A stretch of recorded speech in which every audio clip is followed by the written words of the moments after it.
नमस्कार, मैं हूं आरजू अंसारी और आप देख रहे हैं राष्ट्रीय जगत विजन न्यूज। छत्तीसगढ़ सरकार के 2 साल पूरे होने पर कांग्रेस प्रदेश अध्यक्ष दीपक बैज ने तीखा हमला बोला है। उनका कहना है कि इन 2 वर्षों में राज्य पूरी तरह बदहाल हो गया है।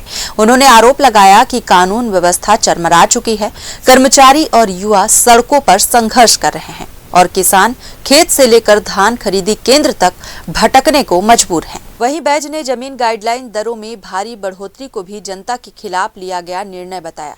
उनका आरोप है कि सरकार ने विकास के नाम पर राज्य को उद्योगपतियों के हाथों बेच दिया है और पूरा मंत्रिमंडल उन्हीं के इशारों पर काम कर रहा है। दीपक बैज ने सवाल उठाया कि आखिर इस सरकार ने 2 साल में छत्तीसगढ़ को दिया क्या है। उनका कहना है कि जनता परेशान है और सरकार सिर्फ दिखावे में लगी हुई है। आम जनता भी आक्रोशित है, कैसे देखते, क्या कोई बड़ा प्रदर्शन इस पर कांग्रेस आगे कर सकती है? देखिए, जिस तरह से छत्तीसगढ़ सरकार ने बिना सोचे समझे बिना प्लानिंग के जमीन की गाइडलाइन रेट को बढ़ाकर एक आम मजदूर, गरीब, मध्यम परिवार, किसान, उनके लिए पूरी तरह से घर खरीदना, जमीन खरीदकर घर बनाना एक सपना हो गया है।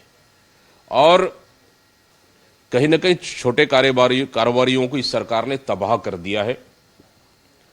आखिर किनको फायदा पहुंचाने के लिए, किस नेता को फायदा पहुंचाने के लिए, कौन बड़े कारोबारियों को फायदा पहुंचाने के लिए, और अपनी 2 साल की गाड़ी कमाई, भ्रष्टाचार की लूट की पैसा को 2 नंबर से 1 नंबर करने के लिए, काला धन को सफेद करने के लिए कहीं न कहीं जमीन की रजिस्ट्री और गाइडलाइन दर बढ़ाना स्पष्ट है कि सरकार अपनी 2 नंबर की काली कमाई को 1 नंबर कर आम जनता को परेशान कर रही है। निश्चित रूप से कांग्रेस इसमें गंभीर है।